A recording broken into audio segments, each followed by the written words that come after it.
All right, welcome everyone to, I believe this is our 7th copywriting clinic so far. We've got a nice series going here. Today our focus will be on home pages. My clever attempt at a name is There's No Place Like Home Pages. So, all right, we're gonna have some fun today. And let's see, I'll go ahead and get my handout out. Everyone should have been able to download the handout, but we'll go through that together. All right. Homepage basics. What is the purpose of a homepage? Really the goal of the homepage, like I say here, is to get the conversation started. It's a way to direct your visitors where they need to go. It's kind of like your home-based brochure for your business or what you're offering. Do you have anything to add to that, Agnieszka?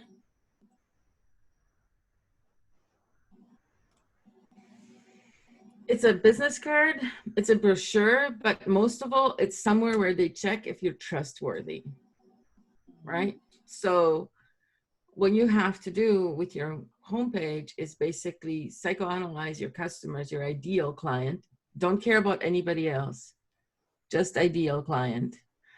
And decide how you can make it so that they feel completely at home, so that they feel that they can be on your website, just as comfortably as any other website they visit. So it has to match what they're used to, how they're, how the websites that they normally visit look. Kind of has to have that seamless feel, and that way they'll trust you. And so that means like knowing your audience, right? Unlike things that we've been covering in previous weeks, that, this is kind of another one of those areas where a lot of that audience research really comes into full view. And you're able to kind of bring it to life with your homepage. So yeah, that could, it, depending on your industry and, and your particular audience, where you place things on your homepage will make a difference. The kind of buttons that you use, the kind of language that you use, it's really all dependent upon, who you're trying to speak to. So, where landing pages are really specific to, they have one specific goal to take them to get one specific action.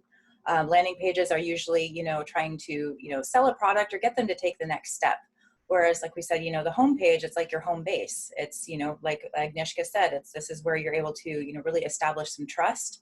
They can get to know your brand, get to know what you're offering, and you get to kind of create this user experience for them.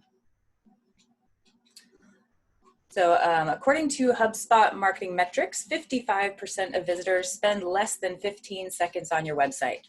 So this means that you have to have your visitors engaged from the moment that they show up. And Sabri Subi, I found this in an article that he wrote, having a truly efficient website is about being able to take your visitors on a journey so they understand what your brand is about, what your brand has to offer, and how they can go about learning more. So, and there's that saying that I recall that there's 3 questions that need to be answered within like 5 to 7 seconds of them landing on your website. And that is, what is it? Who is it for? And how can I get it? So, and that's kind of what Sabri says in this quote here. It's about your brand is about, what does it have to offer, and how can they learn more? What do they have to do to get it? Any questions or comments so far? I'm just writing notes, okay? Cool. Awesome. But I'm writing the notes thinking about the website that I'm making, sort of like wrapping my head, because it's not necessarily new, but it is something that I should be thinking about as I'm creating this new website, right? Agreed. I've got my personal website that's been, I got the kind of the bare bones of it up and running last fall. And since then, I haven't really put a whole lot of attention to it. And, I was kind of looking at it yesterday when preparing for today's clinic, and started noticing like all the things that, I'm talking about here that I actually don't have on my own website. And that kind of comes back to, we've talked about this before, like working on your own project sometimes it can be the most challenging. I do this for clients all the time. I, help with websites almost every day, but for some reason, applying all this stuff to my own website and to my own work is more challenging than helping my clients. That's why it's good. We have a circle and we can feed into each other. We can work on each other's stuff. Exactly. Sorry? Did I hear Chris? Yeah. Why do you think that is? Do you think it's because of the emotional attachment? I think that's part of it. Yeah. And the societal pressure not to brag. Totally. Because you want to be nice. Mm-hmm. We looked at the definition of nice yesterday during the Shooting Friday, and it was feeble-headed. So, I think it may be also that you know, you don't have a perspective on yourself. You just have your internal perspective on like the value that you bring. You don't really have a perspective on how other people see the value. Mm-hmm. Yeah, I don't know what it is with that mental wall that just kind of gets put up. At least for me, working on my own projects, I definitely run into that. So this is exactly like Agnieszka said. That's why I really love this. I'm actually excited to get my website on the chopping block today and get some feedback and some ways that we can improve. So. Yeah, absolutely. All right, so how about let's talk about what are the elements, the copywriting elements that should be on your homepage. I mean, design is a whole other discussion. So we're just gonna focus on specifically the copywriting elements that need to be on your homepage. Well, an attention-grabbing headline. And this can be with, you know, a unique selling proposition. So this is, you know, what is it that makes what you're offering unique and different from what else is out there on the market? How is it uniquely going to help them? What makes you different? That's what you really want to pour into your headline. You know, again, when they're just landing on your website, you have a very, very, very short window to hold their attention and either get them to take a next step or to learn more. So you really got to grab them right off the bat. Sabri talks about, and actually in this handout, I've got a link to an article that he wrote about above the fold. So, you know, kind of like looking at a newspaper, when you see a newspaper on the stand, that front page is that above the fold. And you always see things on there that are like really big and in your face. They're, you know, sometimes can be clickbaity, but this is like, it's to grab the attention and make you want to unfold that newspaper and learn more and read more. So, you know, this is kind of like that first part when someone lands on your website, that's your above the fold. And that's what you really want to put a lot of your focus in, because if you can't hook them there, it's kind of like with email, right? If you can't get somebody to open up your email, they're not gonna do anything or read anything else that you have to offer or take any next steps. So similar idea here is, you know, that above the fold, you really got to grab their attention and hook them in so that, you know, they can spend even up to that 15 seconds. So then, number 2 is a straightforward subheadline that gives substance and backs up what sets you apart from the rest. So, you know, if that attention-grabbing headline, you know, you want that to burn with some curiosity, and then you can back that up with something a little bit more straightforward in your headline, or a subheadline, excuse me. Noticing things in the chat. Okay, cool. Mm-hmm. Not that interesting. Shadow hosting. Perfect. Other things, the clear call to action.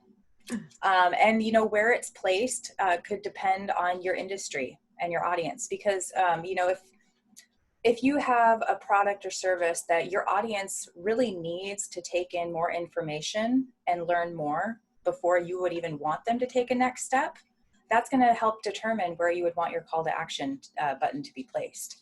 You know, if it's something that, you know, you're wanting to, there's not a whole lot of thought involved. If it's more of like a simpler product, simpler service, pretty straightforward, have that call to action like right up top, really, really easy to grab. But if you've got something that's a little more complicated, again, requires more knowledge, just a little bit more learning, you really want them to get more information, then that's where you want to, you know, place your call to action further down to the bottom, or just a little bit harder to get to. Make sure you have your contact information. It's amazing how some, it's a simple thing, but it's amazing how something small like that can really get overlooked. Make sure that there's an easy way for them to contact you. An email opt-in. That's a huge one that I see getting overlooked. Even if you don't have an email campaign set up, you don't have anything to send right away, you're still able to capture those emails. And the difference between capturing email addresses as opposed to capturing people on Facebook or some of these other areas that can be taken away from you at a moment's notice. Those emails, that email list, you own that. That's yours. Nobody can take that from you. And so when you're ready, then you can start engaging them via email. But if you don't set that up, you won't be able to do any email marketing. And in big bold letters, should probably be bolded, benefits. Cannot stress this enough. In one of our previous sessions on audience research, we talked about a features and benefits list. And this is another area where that really comes into play. Taking the time prior to getting to this point, really taking the time to do your audience research and to put some time into that features and benefits list. When you do that right, your copy at this point really starts to write itself. You can present these in things just like simple bullet points, nicely designed bullet points right on your website that have those benefit statements. So when you've done that work prior, it just takes a lot of that extra thought effort. When you're in this writing stage, a lot of that stuff has already been done for you. So then you can just go through your benefits list and pull out the ones that you think are going to speak the most to your audience. And by having a variety, I would say no more than around, I think, 6 to 8 benefit bullet points. If you're looking at a section on a website, I think that's a really good number. You want those to, I want to say this. If you have an audience that is really, really unique, you have a really unique niche, and there's a really specific group of people that you want to target, then all of those benefit points are likely going to speak to that one target. But oftentimes we have a little bit more wider scope of who our audience is. So this is kind of your opportunity to speak to different people in that audience. Some things in like those benefits are going to speak to people more than others. So this is your opportunity to get them out there. You don't really know what is going to be that thing that's going to push them over the edge and really say, oh my gosh, they're speaking to me. I know that. So when you have those benefits just really listed out nice and clearly, that can really take a lot of that work out.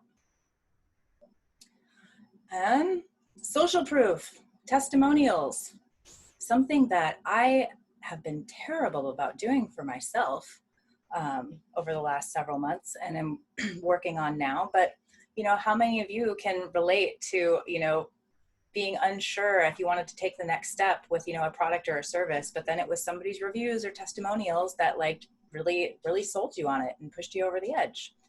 Upwork forces all my clients to leave me testimonials. So I have hundreds that I can pick and choose from for different purposes. Oh, that's nice. But it's not, I would never do it if Upwork, but the thing is, if on Upwork, if you don't get a comment, you lose points. So I always go, please leave me a comment. Make sure you leave me a comment because my stats are going to go down and I can't have that. And so then they leave me a good comment with 5 stars. Because it's very punitive. Upwork is very punitive. If you get 4.5 stars, you can drop by 10 or 20%. It's freaking insane. I think I got 2. That's not true. That was an exaggeration. I got 2 3 stars in 1 month, and I dropped to 82. And there was 2 or 3 stars, no comment. There was no complaints against me, and I went from 100% to 82 in 1 month after 10 years of 100%. And the people just didn't get along with me. It was 3 stars, no comment, because she did okay work, but she's a fucking asshole and I hate her or something like that. I wasn't. I just didn't want to do the work again for free like they wanted me. Anyway, yeah. Yeah, the testimonials thing is something I've really slacked on for myself. And actually, personal note, so I joined an accountability group recently, and my goal for this week is to capture 5 testimonials. Well, that's super easy. You just say, hey guys, can you give me each a testimonial by the end of the day? And we'll each write something, and then you'll have 5 like in 2 hours. Goal accomplished. But you have to say it. That's true. Well, hey everyone, I would absolutely love to capture some testimonials. If there's an experience with me that you've had that you would like to, write some good words about for me, I would very, very much appreciate it. On it. Thanks. See how it make your life easy? I love it. Oh, so many things about this clinic make my life easier. I love it. Any questions, comments, anything you'd like me to expand upon in this list? I just wanted to say something that I noticed with Lawrence's website. When I checked out his website, like it wasn't built or developed or anything like that, but he did have the email opt-in, and I thought that was really great because it makes sense with what you're saying. I don't have that feature, but it's, you know, hearing everything that you're saying now, it's definitely something I should put some effort in when considering my website. So yeah, what Lawrence had, he just has like some email opt-in, something like that, like website is built, you know, in process or something, and just sign up for updates. Mm-hmm. Hey, Kara, sorry, Pablo, just 1 second. Your testimonial, what is the goal of your testimonial? Is it to get more clients for copywriting or for management, or is it about your copy boss skills or team management skills? That's a good question. My copywriting, and I would say maybe the leadership area, maybe my teaching, that would be helpful. You know, of course, like I want to get these on my website, but I also want to, use these for finding more work in the future. Yeah. More projects in the future, you mean, right? Yeah. Not a Yeah. job, right? But would an image or something like a picture help or anything like that in addition to the testimonial? As far as like a personal job? photo, like a Yeah, right. Yeah, definitely. Okay. Sure. Yeah, you can use my photo. Cool. I have makeup on that photo. Okay.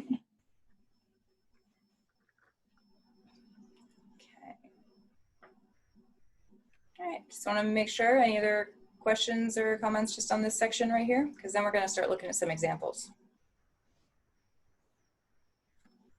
Okay.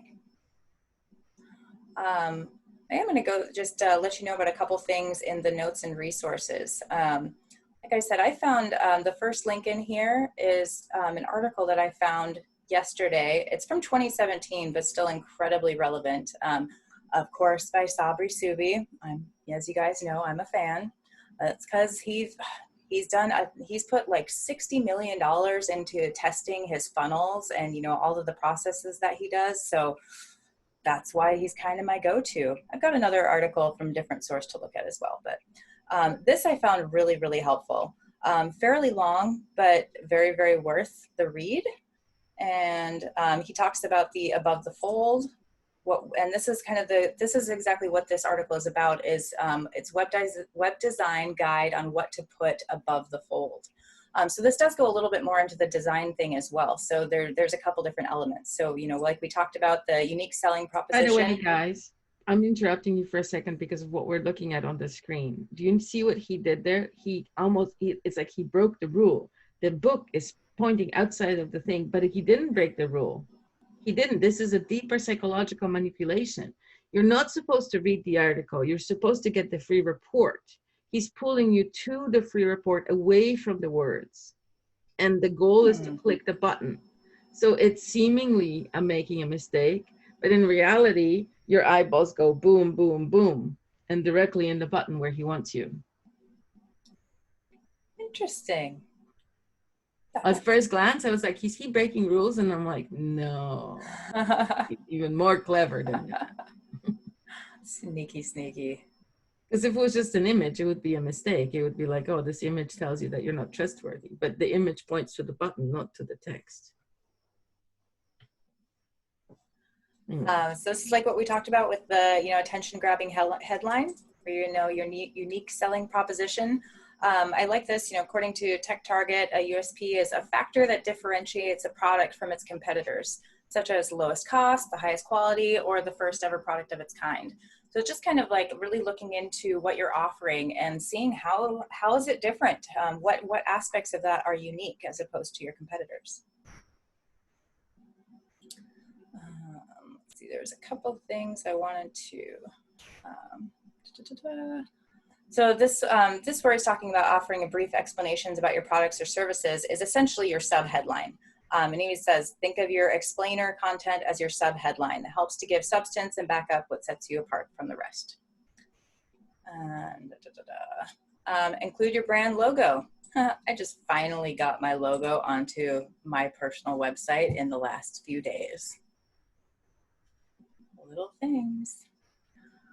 This is something we didn't talk about, but still very relevant, is, an intuitive navigation bar or a menu.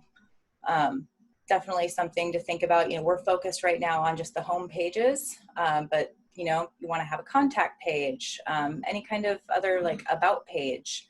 You could have a services page. There's different options. I think there's a limit, like you want to have, okay, he personally says around 3 to 5 different pages that your audience can navigate to. A lot better than having everything on one page.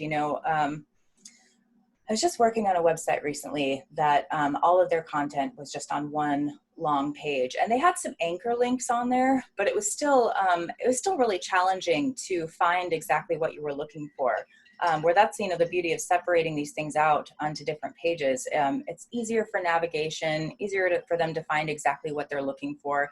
People aren't going to necessarily want to read every single word that's on your website. They want to find what's relevant to them, what they need to know, and then likely probably get out afterwards. So the easier that you can make that for them, the better.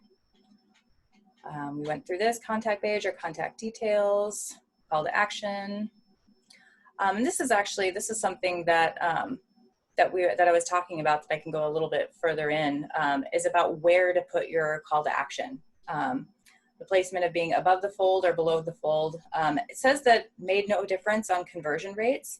So, that means that where you place your call to action is going to depend on your audience and the individual needs of your brand. Let's see. I had captured specific notes for all this and then didn't even open it up before this meeting. So you guys are getting the casual look through. Well, but sometimes when we make a cheat sheet, we actually like sync it in our brain and then we don't need it anymore.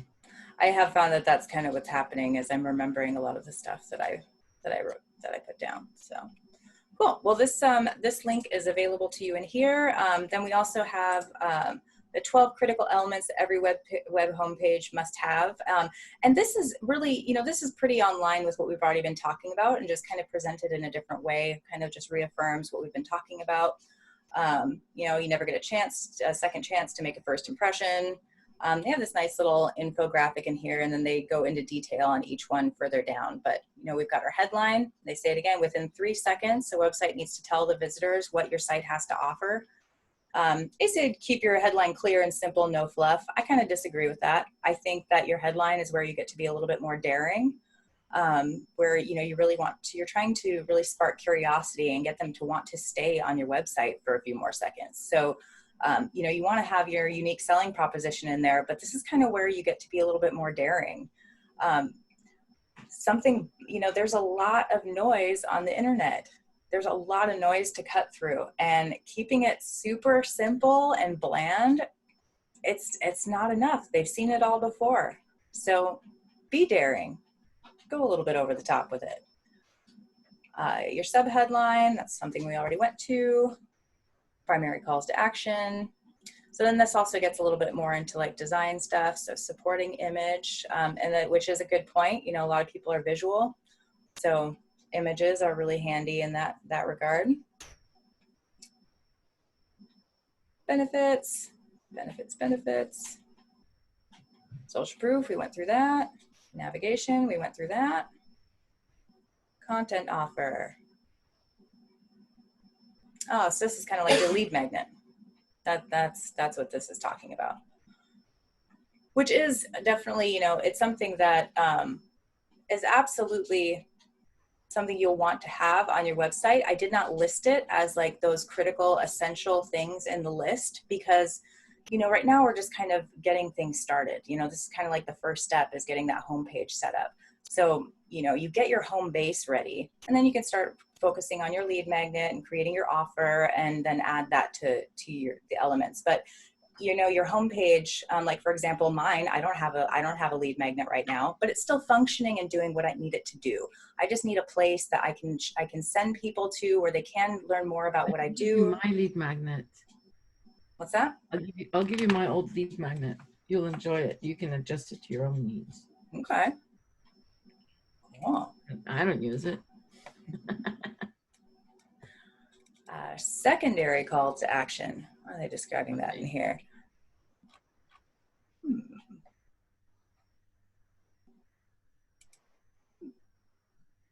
Again, this lead magnet is over 10. I'm going to drop it for everybody.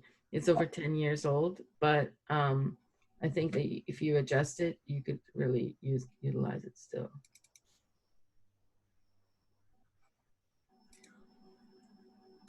So here they list features for number 10, and I want to take a minute to make a note about, you know, again, features and benefits.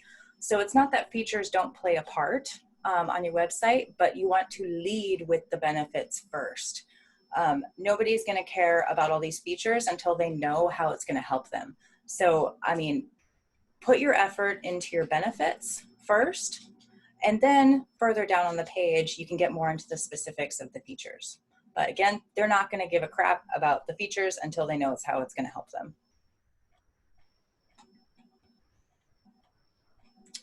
Resources, yeah, I wouldn't say it's a critical element, but definitely a good thing to have.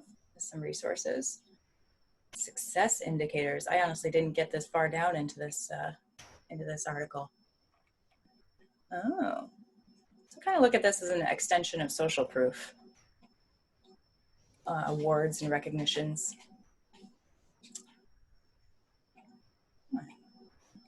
So this article is available for you here. And then there's one other tool that I wanted to show you.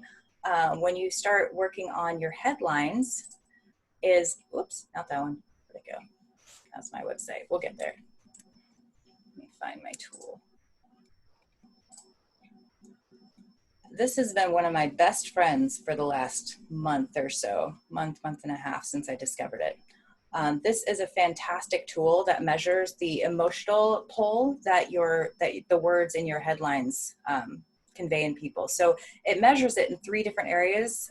Measures intellectual, empathetic, and spiritual. Those are the 3 areas that it measures. So let's kind of look at, let's do an example here. Let's find a headline. Anything here. I'm just going to do anything. Oh my gosh, long thing. All right, let's do this. So we put that in there. Submit for analysis. I saw Michael writing notes down. This must be some good stuff. It's always a good sign. So this one's pretty low, but I just wanted to kind of show an example of how this works. So you can grab the first 2 words. What happens if you grab the first 2 words too?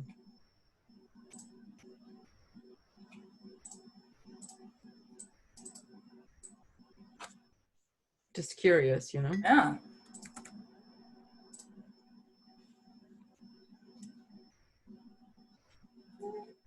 It went down even lower. That's funny. But my point is just kind of to show you guys how this works. So, and you know, it actually, then that turned it into neutral. That's kind of funny.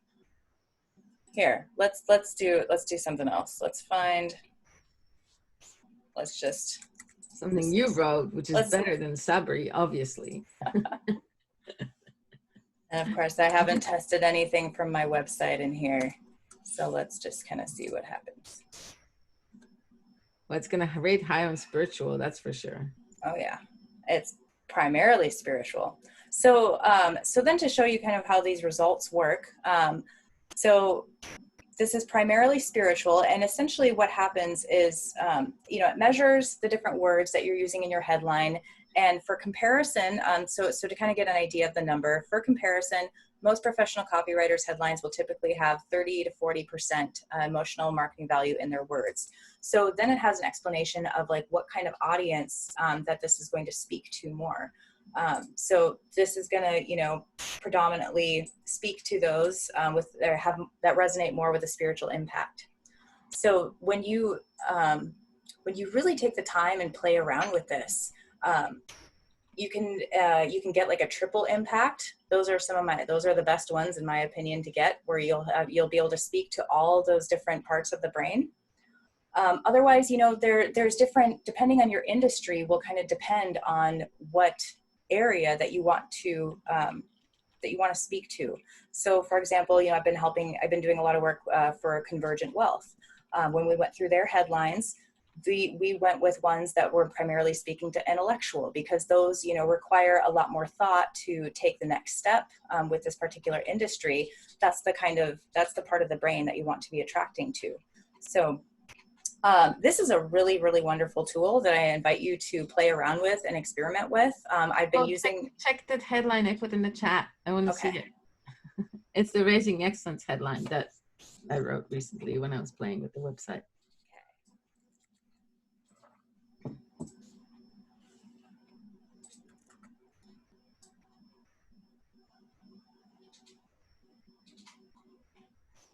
Triple impact. Ooh. Wow. Oh, look at that. That's cool. Nice. Perfect. What's the balance. highest score you could get? Obviously 21%. Duh. You know, I think some of the higher ones that I've seen are about the 50% range when I've done, you know, experimenting with this. But it's also important, you know, I think there's like a balance between going overboard with the types of words that you're using. And, you know, and of course there's filler words in between. So it's not going to be like 100% at any point in time. And this is where it's good to, like, I use this as kind of my guide, as, you know, for comparison, professional copywriters, typically 30 to 40% emotional marketing value in their headlines. I've been using this for creating lead magnet titles for, you know, high value content offers. So this is a really, really wonderful tool. Bookmark it, put it to work. It's really, really effective. It's like Hemingway up. Mm-hmm. Mm-hmm. All right. Actually, that's funny, because I edited Homer's blog yesterday, and most of the edits that I did could have been fixed by Hemingway up. Mm-hmm. I'm going to be working on their website this next week. It's like triple sentences, like 3 sentences in one, and if you put a bunch of periods, and it worked. Yep. Yeah, it's very easy to go into run-on sentences. And Hemingway. Hemingway is really good for reminding you to break them suckers up, make them easier for the reader. Yeah, but on an emotional level, it feels like, what? 5 words? That can't be a sentence. What are you saying? That's the only one you'll accept? What's wrong with you? But then the next day reading it, it's like, oh, okay, that makes sense. I get that. I get why they did that, because it's like all the courses are in different dishes as opposed to all in the same dish, all mixed up. Mm-hmm. All right. Let's take a look at some examples of the best home pages on the internet in 2020. Yeah, I added value. All right. Yeah, you know, we can breeze through here. This is going to be a lot of like the similar stuff that we've already been talking about. But at least we make sure that we didn't like miss anything. Yeah. I think the unique value proposition, we're a little beyond that, because we're talking about a deeper level with emotional impact and stuff. Mm-hmm. This unique value proposition only has to do with differentiating yourself from your competition. But in the world that we live in, there is no competition. So we don't actually need to differentiate ourselves at all. Right? Like in the old world where the masquerade people live, yeah, you need to do that. But in our world, you don't need to do that. She's looking at me like, Are you being philosophical here right now? I'm not sure you're going to have to explain that further, because I think being unique is really the kind of the key to the whole thing, isn't it? Absolutely. Yes, it is. Yes, it is. But this particular function, unique selling proposition or unique value proposition, is a function of market that's competitive, right? So a market where you need to differentiate yourself from others in order to one up them. But in reality, in the reality that we live in, the nonviolent communication, everybody support each other, everybody, there's no crabs pulling you down from the bucket. Emotional tools, like telling somebody on an emotional level why it's important to hire you over other people, as opposed to saying, I'm better than these people because of this. It's like a second level to this kind of basic idea of pitting people against each other. So I'm not saying that being unique is not something we need to do.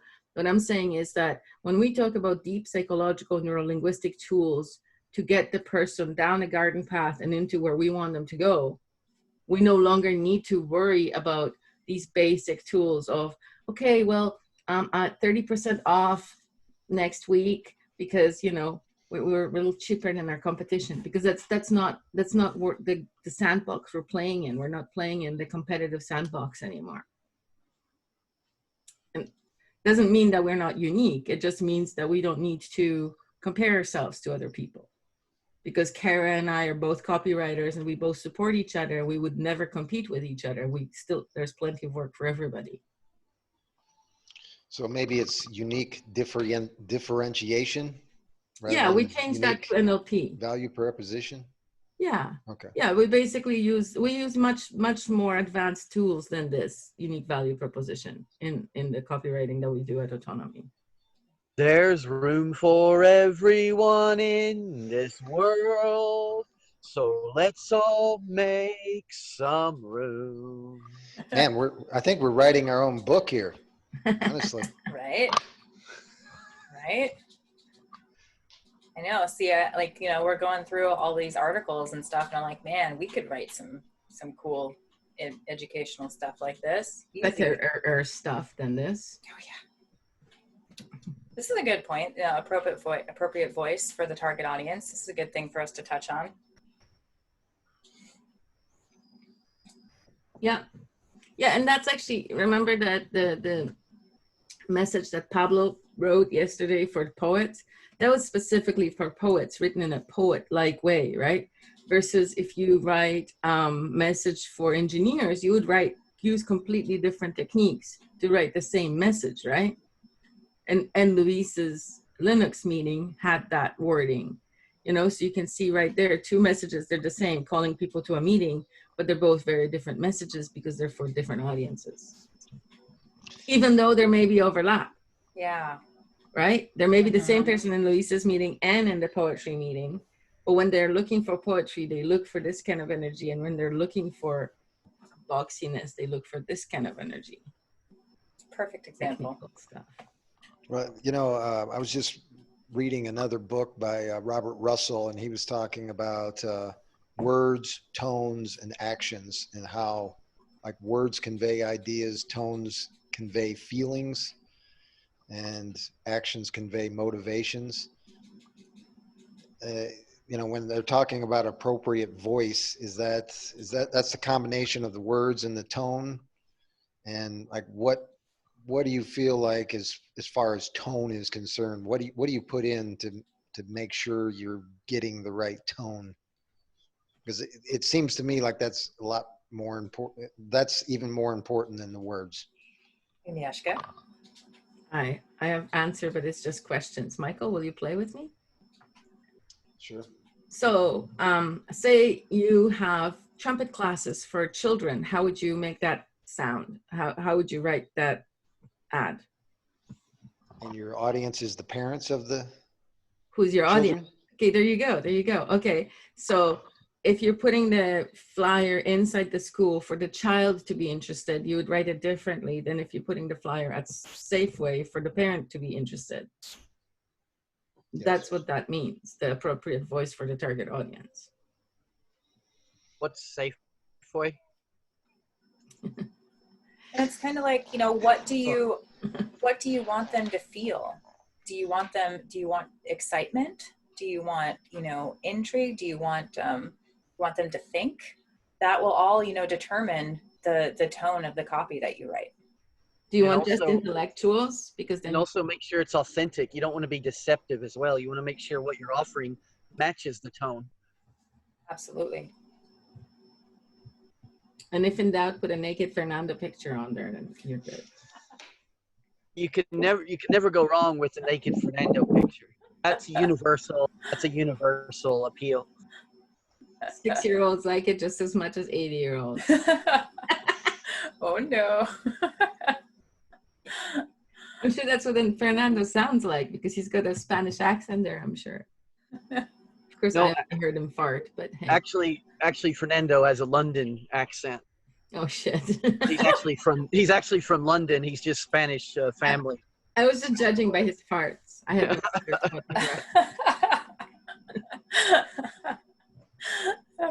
Good times in the copywriting clinic. Yes. Mobile friendliness. That's not something that, that's a really good point. Is, how many people are, well, it says right here, 60% of all website traffic's coming from mobile devices. So that is also something really important to consider. And that's kind of, and I recall in that article that Sabri wrote that he does touch upon that in relation to the above the fold idea, because, with on mobile, it's a little bit different where, they're scrolling, with their thumb. So it's just a little bit different than having everything just like right there front and center. In order for them to capture all the information, they have to do some scrolling. So I don't recall some of the specifics, but definitely read through that article, and he had some tips on ways to make the most out of that above the fold for mobile devices as well.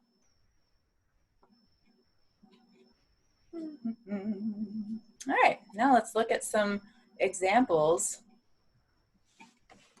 I'm at Dropbox Business. Let's see. You got their call to action right away. So they don't really need you to learn a whole lot.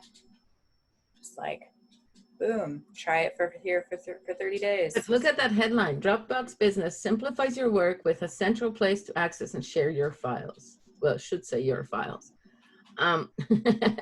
But how effective is that? That sold me. I actually purchased this product upon seeing this website, this line. The word better, safer together doesn't turn me on at all. But the heading really, really speaks to my needs. I wouldn't want my computer to break and lose clients' work and then have to work in the middle of the night for 6 hours to make up what I lost. That's the reason why I paid the $15 a month or whatever it is to Dropbox. It's well worth it. It's my insurance policy, because all the files that I ever work on are on Dropbox. You're selling me on Dropbox Business now. That's not business. I just have personal. Fair enough. I know I have the free, and I've But had it's to probably like start, more and I've had to expensive start to- deleting things in order to make room for new files. I've had it for years. I haven't even gotten to, like, I have a terabyte, I think, and I haven't even gotten to half of it. Oh yeah, Eric says that they've upgraded me to 2 terabytes. But yeah, it's very much worth it, because as my computers die and, stuff happens, there's no internet stuff. As the last thing that I was working on, it's always on Dropbox the next day. Bye, Chris. Okay. Or when we lose power in the West Coast, we lose power so often. It's crazy. Mm-hmm. All right, beer lovers. How does this spark with you? Check out It's our like, taste. is it California? It feels California. It does feel very California-y. It feels like the beer drinkers are also organic health food freaks. It does. Is it organic? I was thinking it was for wine, honestly. No, this is the craft beer culture. Very big in Canada, and I think California or West Coast. looks like wine to me. Well, Although it says craft beer. That's what craft beer is, right? It's small batches. They like I went to this craft brewery in BC, and they have their own hops. They have their own oats. They make their own malt. They do everything from scratch, and they make fresh beer that goes bad in a week. So you have to drink it, and they sell it in growlers like this one. So you get that for like $10 and you have your fresh beer. But that's probiotic. There's a lot of benefits to fresh beer like that. That's what medieval people drank. They didn't drink the pasteurized beer we drink now. Sorry, Kara, I'm taking you. No, I'm also learning about beer. I think they definitely could have chosen a better color scheme. Well, but if you're addressing granola kind of people, like health food freaks and such, this is the best color scheme to use. Barf. Obviously, you're not the target market. I am. I probably am the target market. Yeah. And what you like? Sorry, go ahead. I was thinking like if they could have had like an orange background with the green, they probably would have done better. Yeah, something like that. A little bit of it takes away from the copywriting. I guess you don't like the baby poop green. How did they end up in the 30 best websites of 2020? They paid someone. Obviously. They paid someone. Right. I know. Like who really determines that's these another things, technique right? to be in the advanced class. Uh-huh. Give us $10. We'll write an article about how your website's the best. Oh, good old Evernote. That color is so offensive for me. It's I would like if obnoxious. a client came to me with that green and white combination, I'd be like, what the fuck are you trying to do, buddy boy? It's pretty obnoxious. Like I know that's their branded color, but for that to just be like plastered as like the wallpaper, it's a little Wouldn't it be obnoxious. nicer if it was reversed and the white was green and the green was white? Mm-hmm. That would be nice and classy. I like this headline though, feel organized without the effort.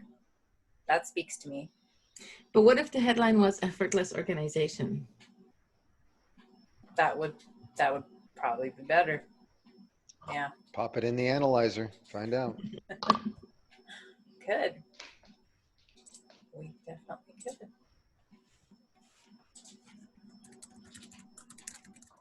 But again, I guess we've got to figure out what is the analyzer utilizing as its AI. Oh, this does require 4 words minimum.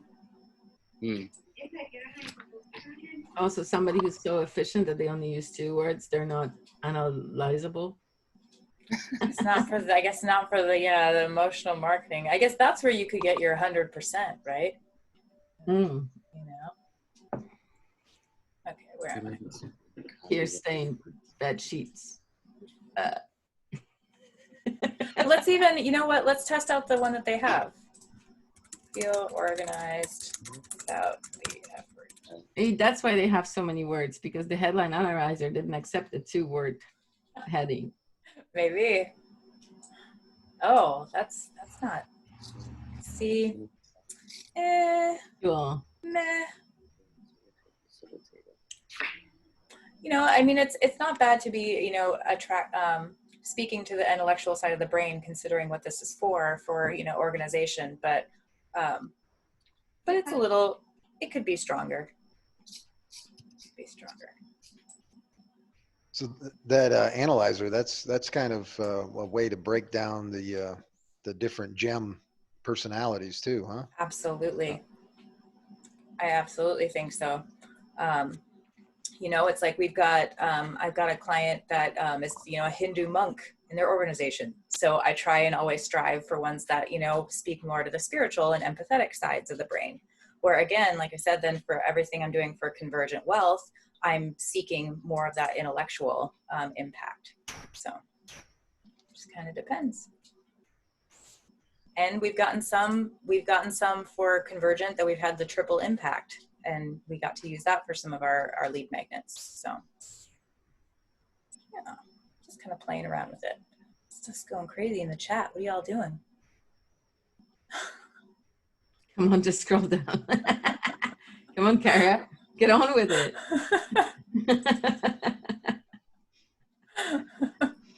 More than one person is in a silly mood today. I like it. I was feeling a little tired before this started, but no, now I'm I'm awake. sorry, I'm asking Kara to see how that plays out in the emotional analyzer.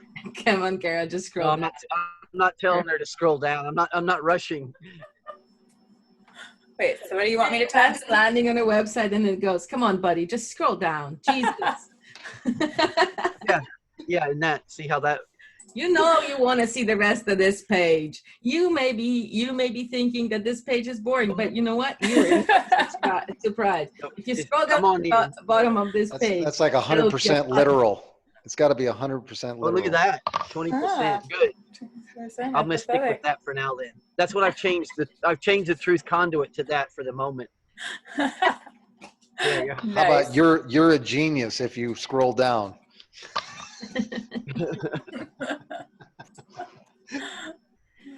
Okay, charity water. That's Yeah, pretty here.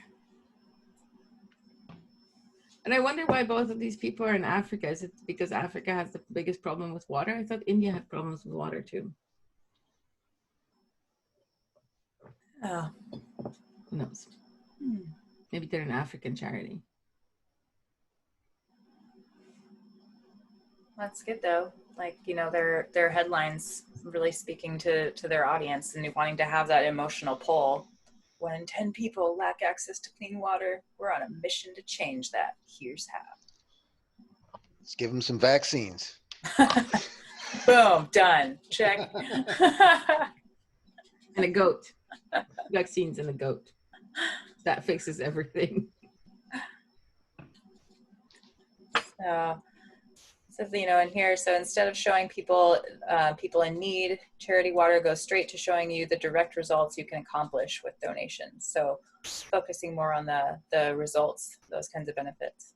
And that's how we work, right? Positive advertising. Mm-hmm. And I like that clean water changes everything. That probably has a huge emotional impact. Down, lower. Oh, yeah. Clean water changes everything. How to tackle the, see, this is what happens when you highlight things, right? You don't, that middle part is just blocks, but clean water changes everything. How do we tackle the water crisis? Button, the button should be bigger. Because if I'm a lazy reader, that's what I should read. I should read that, and then the button. Hey, you want a synchronicity? While you were talking about that, I pulled up awakenwithjp.com. Just curious. And one of the, right below his, his email, let's see, sorry. He has get every ultra spiritual episode delivered to your inbox plus other ultra woke perks from time to time. Type your email. Namaste is the click button. Right below that, I'm on a mission. And it's partnering with Charity Water. Oh, interesting. That is synchronistic. When are we going to get JP to speak to autonomy? Oh my gosh, yes. That would be Let's really manage great. that. We wouldn't have to pay for it. He demands a lot of money now. When I first found him, he was like a nobody. And now, like, he sells out huge arenas. Because you know why? Because he went from professional to authentic. He went from, I'm going to do this right, and I'm going to be professional. And he didn't succeed for years and years and years. And this, I'm on the soapbox now. For years and years and years, he did not succeed. He tried to be as professional as he can. And those videos are still on YouTube. So you guys can look and see what happened 6 years ago, whenever he did the professional bend. And I remember seeing his being ultra spiritual video and then trying to watch some of the other videos. And I was like, it's not bad, but it's kind of boring. Like, the content's okay, but he's just droning on, talking head to the thing. But then he unleashed his inner comedian, and now he's like, even though some of the videos he does are not very, they're kind of stupid anyway. But well, he's clever and he speaks the truth, so that's a huge appeal. And then he seems to have gotten everything else right in the. Well, before COVID, he was getting a little tired and he was getting a little stupid, but then COVID hit and that gave him lots of material. New burst of inspiration right there. And his girlfriend or his wife is pregnant. Mm-hmm. There's a lot of stuff going on there. But it's, you know, it's a good thing to point out where, you know, a lot of that success came from, again, being bold, like taking chances and getting out there. And so like we were talking about earlier with headlines and that, you know, your unique selling propositions and that kind of thing, but really like pushing the boundaries, like take chances. That's what's going to stand out to people. You know, it's interesting. We used to be like, a few years ago, before we were in autonomy, we were in this global village of millions of people, and we like, it was so huge, we were drowning in it. But now that we're sort of like have a hub of all these spiritual whatever new woke people, basically we know everybody, like, oh yeah, I know Bob Podolsky, he lives down the street, and oh yeah, Max Egan, yeah, he lives down the street from me, you know what I mean? Like we have this hub, and it's almost like we live in an actual village with all these enlightened people as our friends. I don't think it's far-fetched to think that JP might like befriend us or whoever we want because of the energy, the egregor that autonomy carries with it. Mm-hmm. It's like we have broken away from reality and into this magical world of a small global village. It really is, though. That's what they meant. Is that what they meant by global village? Is people coming together for a common purpose? Yeah, it really is. Like I was just saying to someone recently that, you know, I've been so, I've been kind of keeping my head down, kind of keeping my eyes off of the news and everything. And I will get to points where like, I almost forget what's going on out there, engaged with all you guys here. You know, and I'm getting tons of interaction, lots of value, and having a great time. And then it's not until like I'll go out to like go to the store or something and see everyone with their masks on, like, oh yeah, that's all still happening. I almost blissfully forgot for a little bit there. By the way, I really enjoyed that James True thing that came yesterday. James True on YouTube. He kind of talked about the apocalypse and how things are changing and how we're not to be nice anymore. It was kind of cool follow-up for the Shit-Shooting Friday. Nice. I worked late last night. I was gonna come join you guys and I got so tired. Oh, I just like crashed, hit a wall yesterday, like a mental wall, and was just like, nope, done. I'm in some weird hormonal cycle now that I do my best work between 10 p.m. and 2 a.m. for some strange reason, and during the day I like nap. Okay. All right. I think that means you're getting old, or at least entering that middle age phase. Well, no, I'm in menopause now, so who knows? Who knows how it works at this age? Nobody's researched that yet. All right, should we analyze this Chipotle homepage? I was just going to say this would be a good homepage for that diarrhea color. Yeah, there you go. Suggest some new branding for them. Chipotle way. Ah. All right. But they're aiming this for exactly. Notice that Chipotle doesn't. Their target market is not just students, but they're making this page just to students. So they're comfortable and confident enough in their groups of customers that they can reframe their whole website to just one tiny group, knowing that the other ones will still eat there. Like all the parents with children and all of that, right? Mm-hmm. Well, this is actually aiming at the children who grew up with Chipotle and are now going to college. Yeah.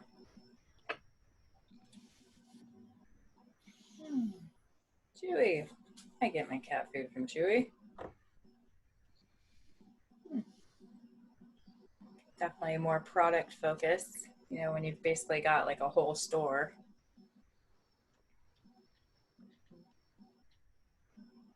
Okay. I like the pictures in the menu. That was awesome. Mm-hmm. All right. Well, those are the examples on here. Shall we play around with some real ones now? Let's put yours on a chopping block. Okay. All right. Here is my website. And you know what's the first thing I notice I don't have? Is an attention grabbing headline. Yeah, it's like me. Yeah. Me. Hey, Chris, you're not alone. Mine's like that too, by the way. If you guys were to look at mine, it's terrible. Don't look at mine. So I figured it's like, okay, I'll put mine out there. Look, let's write something grabs my attention. You could argue that that's it, but I don't know what you have in mind. But yeah, it could be a poem. Of course, that's call to action as well, kind of combined in one. But the orange color is very attention grabbing. I don't like the yellow and I'm alert. I'm attentive. I'm like, yeah, I love writing. You got my attention. Yeah, but that's because you're a writer. But so what's with the, like, I don't like the pen cap and the yellow heart. No? It bothers me. The blue, the pen cap. Oh, like, yeah, I don't, the logo banner just got put on here like in the last day or two. So this background image needs to be changed. And this is just like a general stock photo. I guess I should put that disclaimer that this whole website needs a lot of branding work and new images right off the bat. And, you know, I'm not sure I like the yellow in there. To be honest, I'm not really a big fan of yellow in general. And I can't remember exactly why we landed on this. I think I was looking at other colors for the heart, and this was just one of the ones that was. The orange one could be cool because orange is sacral chakra. Mm-hmm. But do you really want to log yourself in just as a writer? Because you're so much more. Oh. Like the logo just speaks to like a small percentage of what you are, who you are. That's something to think about. Think about it. And if you want to play with something on Photoshop, just give me a call and we'll throw it on the chopping block. Okay. All right. So again, my as far as especially in this real estate up here, I don't have an attention grabbing headline or a sub headline. Here's when I get a little bit more. This is exactly identical to Chris's website, by the way.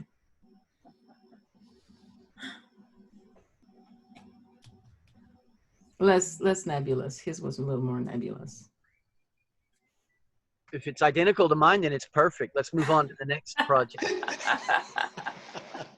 When you're rewriting since 2 days ago? Yeah, that one. Yeah. Works. We could get together and pay you back with creating some good copy as a group for you. That could be fun. Maybe when you get back from vacation, we'll do a barn raising for Kara.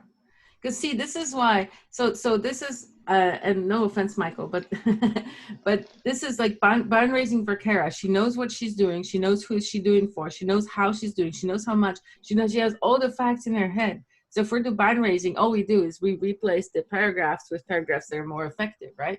Versus doing a barn raising for somebody who's a little bit confused of like, yeah, you know, I'm doing this course, but I don't know how much I'm going to charge. Appreciate that. Love that kind of feedback. But it's especially harder, in right? front of others. Shush. We're all at that stage. I'm at that stage with the Vanarada. I don't know how much I'm going to charge. I don't know what I'm going to do. I'm looking at it. It scares the frick out of me. So it's not that like I'm special or anything.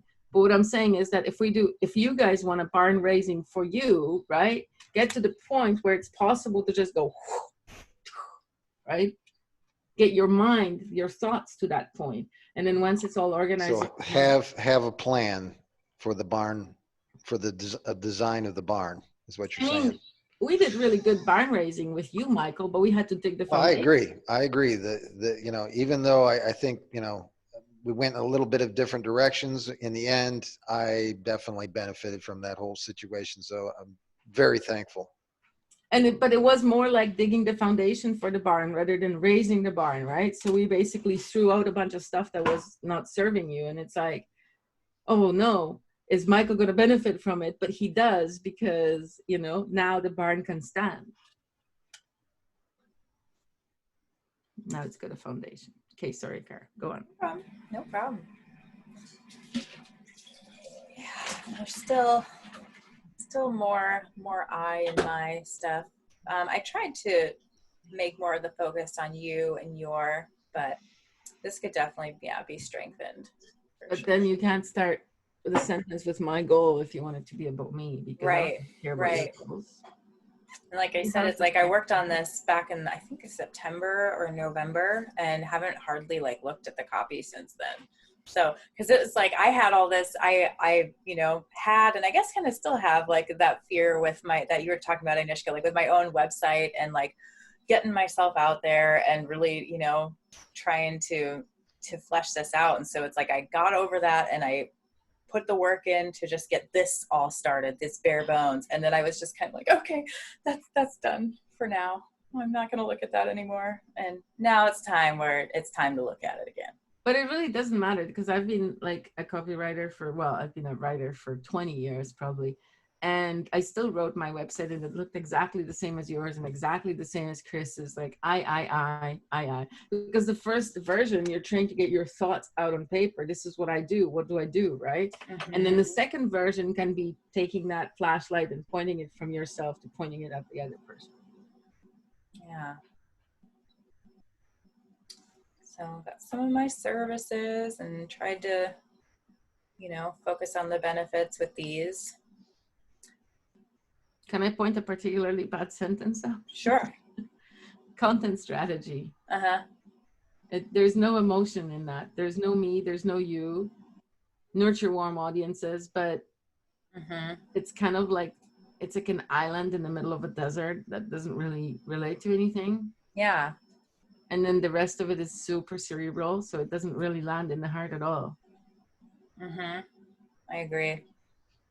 What about if you just put strategy? In a whole sentence? No, I mean, build strategy to reach cold audiences, nurture warm audiences, turn them into hot leads. What does that even mean? Right. How about nurturing strategy? I like the word nurture. Yeah, that's why I tell people, I specialize in contact nurture or customer nurture, because they like that shit. Or to cultivate strategy. What's that? You could say cultivate strategy as well. I like that. Oh man, and Justin, when I'm ready for some more branding help, I'm probably gonna hit you up, friend. Yeah. And websites now too. I do websites now too. Justin is the man, let me tell you. Right? He is just on top of everything. I think everybody in this group is a freaking magician.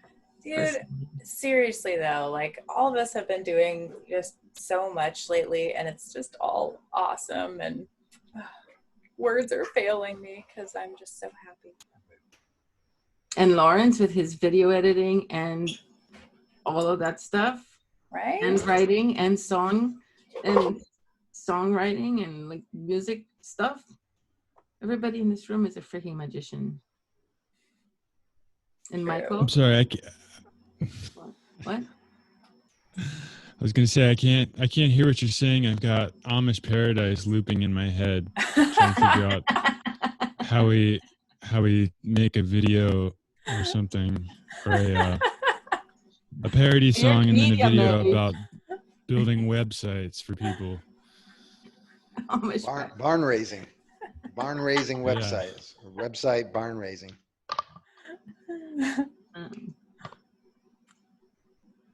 All right. What do you guys think about this? Fuck you. What do you know about me?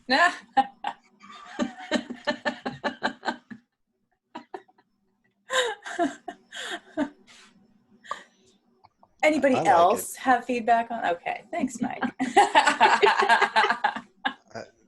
Yeah, I got you one. Definitely spoke to me. Yeah. So the vision, motivation, and passion are all more or less intangibles. So the sub-headline could be like, let's bring that intangible into tangible, or let's turn that into reality. Yeah. So I think I would like it better if it said your vision, your motivation, your passion, I'll bring it to reality. Why don't you Picard it? Picard it? Picard it. Okay, tell us what you mean. Make it so. Oh, your vision, your Yeah, there motivation, you your go. passion, make it so. Yeah. That's what So we've got better one. Hi, Scott. All right. This is great feedback, guys. Sorry about my initial reaction. Oh, that's okay. Well, how about I knew what I was walking into. dreams to reality, or like that, ideals to reality, maybe something like that. No, you don't want to talk about dreams on the website. Then they stay in dream world and they don't actually click. Unless you're like dream analysis person. No, I not in a headline. You can talk about dreams in the content, like in a. What about ideas to reality? Yeah, you could say that, but that's super. All of this, you're talking about dreams, ideas, but that's because you're emeraldy. So all the natural adjectives come to you in an emeraldy fashion, which is basically centered around here. The problem with that is that most people make decisions down here. That comes along with my white privilege. Not every man who enjoys white privilege I can't. is emerald. I don't know. I can't. I don't understand racism. Don't worry, we don't understand racism either. But no. Emotional words. It's important to have an emotional impact. Art impact. And after doing some a little bit of playing around with this, I would probably move this up to the top, right? Feels like out of place down here. What about let's make it a reality ... together. I don't know if that's good, but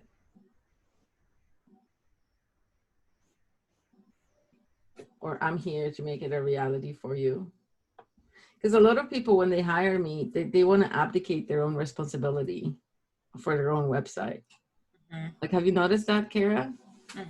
We're like, yeah, you just take care of it. I don't know. I'll just pay you money. You just make it happen. But I don't know your business. Well, I bought this website and just make it. Well, what are you selling? Well, I'm a coach, right? And yeah, I've had that happen quite a bit where, there has to be kind of a reality check of you're not totally off the hook yet. You've got to work with me on this. You still have a role to play. Yeah. You just take the thoughts out of my head, put them in writing and put them on a website and I'll pay you $1,000. Yeah, no. So then kind of just went into, some of these sections. Again, this is generic branding. That's just was on the Divi theme layout. Yeah. I used to use an example of you wouldn't let a stranger raise your baby. But then one lady looked at me like, why wouldn't I? And I stopped using that example.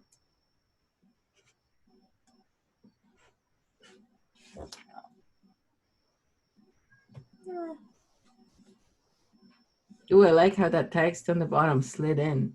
Yeah, right. Oh, didn't do it again. Yeah. But research is conducted. It's not your writing. Research is conducted. That's exactly what we do in our own websites. We have a hard time writing proper sentences. I do that too. Is conducted. I just wanted to make us aware of the time. We've got the Great Books thing is. Oh no! Oh no! Thank you very much, Michael. Is that starting now? Like 20 minutes ago. Oh no! Well, yeah. Anybody that's got to go, man. You go get it. But are we gonna? Honestly, I didn't know how this time went by. I was just having such a good time. Likewise, me too. I did not even realize it was this far after 10 already. 10 for me anyway. So I would really like to help you with your website though. Yay, I would like that too. All right.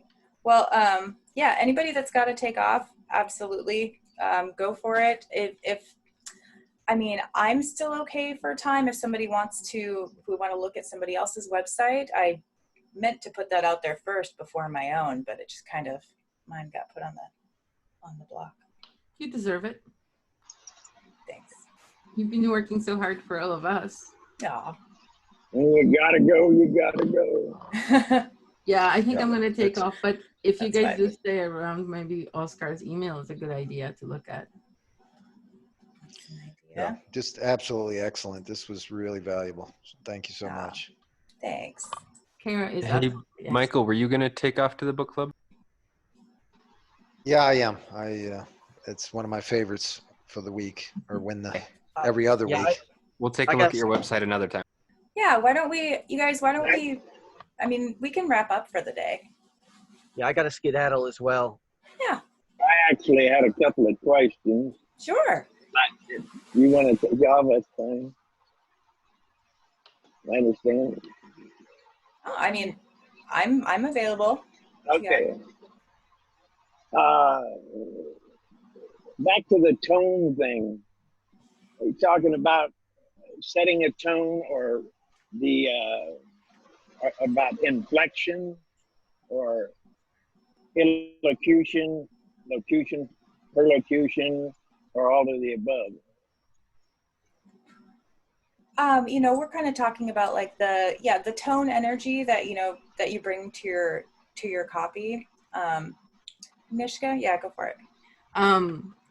Elocution and inflection are both sort of like more like analysis terms, cerebral terms. And when we talk about tone, we talk about emotion and how it lands in the heart, because the heart is what makes all of your purchase decisions. Like even the gas station you fuel up at, Scott, is because you like it better than the other gas station. There's no logical reason why you go to that, not this one, but your heart dictates that. So the tone is all about how you speak to the person's heart. Right. Okay.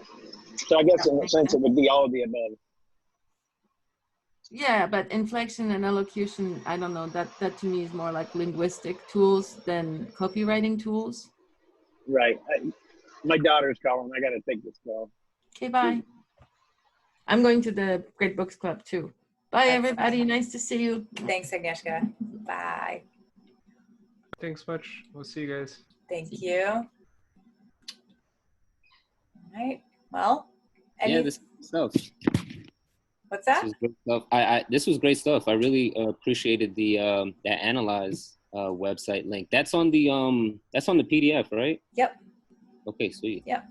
Good to have all these things in the file, so when I need them. But yeah, I'm gonna head out too. Thank you, Kara. Sounds good. Your website looks great though. I'd love to see the contrast. You know, the before and after, but it's looking good though. Thank you. All right. All right. Yeah, let's wrap up for the day. Thanks everybody for showing up.